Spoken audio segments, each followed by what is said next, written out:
Sampai dengan Senin tengah hari, sudah ada lebih dari 100 korban yang tewas.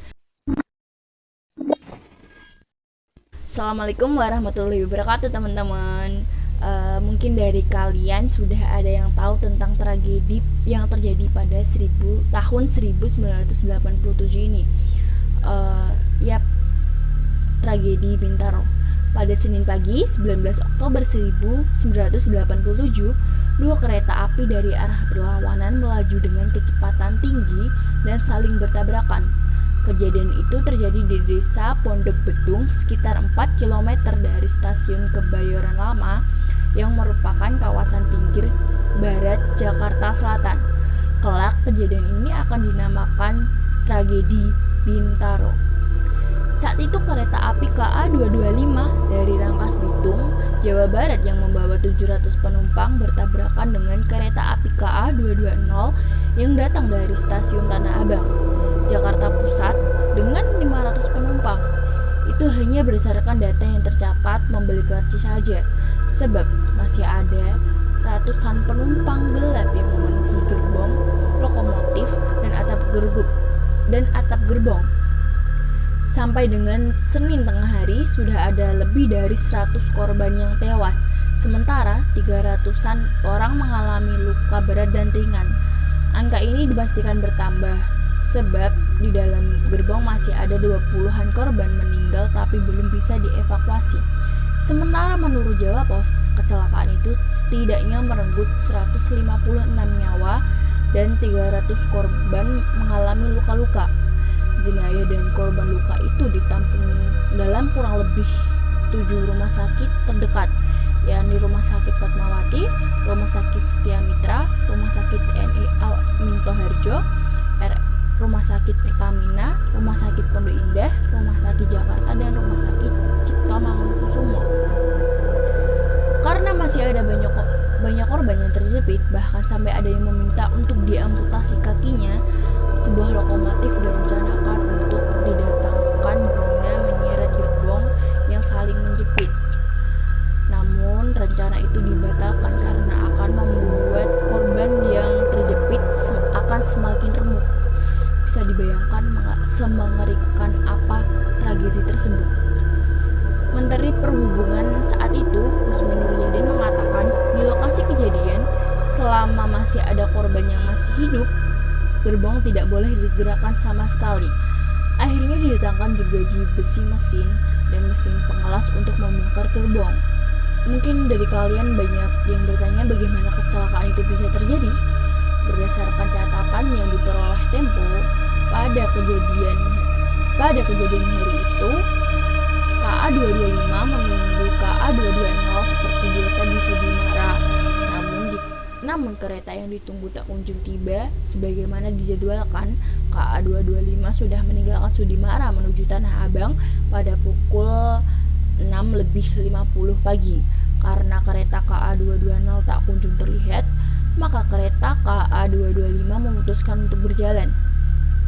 Saat itulah petugas pengatur jalan kereta api PPKA Jamhari menerima pemberitahuan dari petugas PPKA Stasiun Sudimara Umriyadi bahwa KA 220 telah berangkat menuju Sudimara.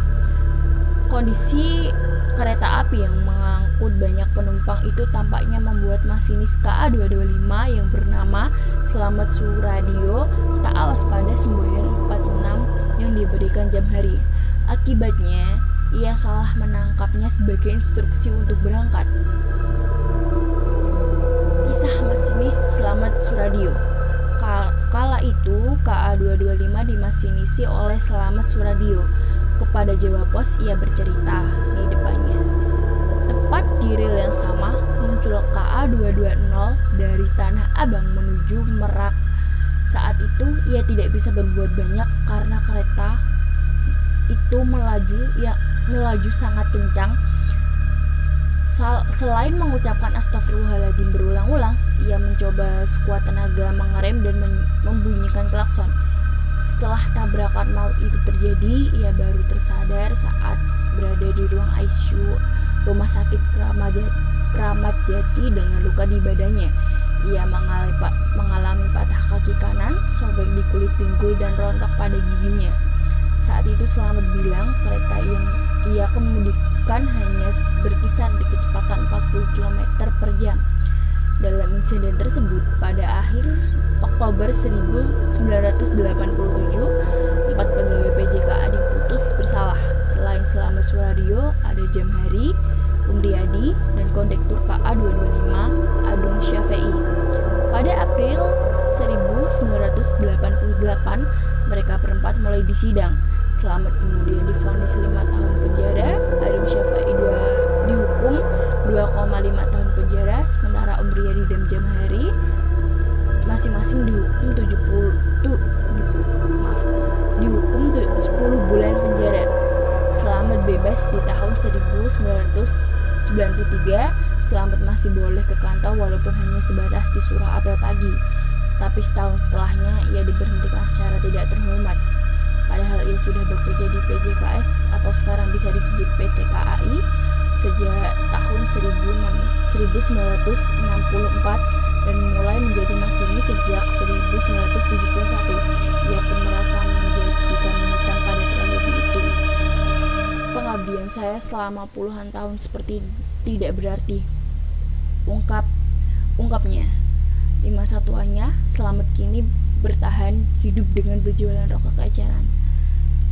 Mungkin banyak meninggalkan hal-hal yang tidak mengenakan bagi para penumpang ataupun para petugas pada kereta pada saat itu ya. Ya, kita doakan saja para korban pada tragedi itu tenang di sisi Tuhan. Dan terima kasih telah menonton video ini. Jangan lupa tekan tombol subscribe, like, dan juga komen. Dan jangan lupa aktifin tombol loncengnya supaya tidak ketinggalan video-videoku selanjutnya. Wassalamualaikum warahmatullahi wabarakatuh.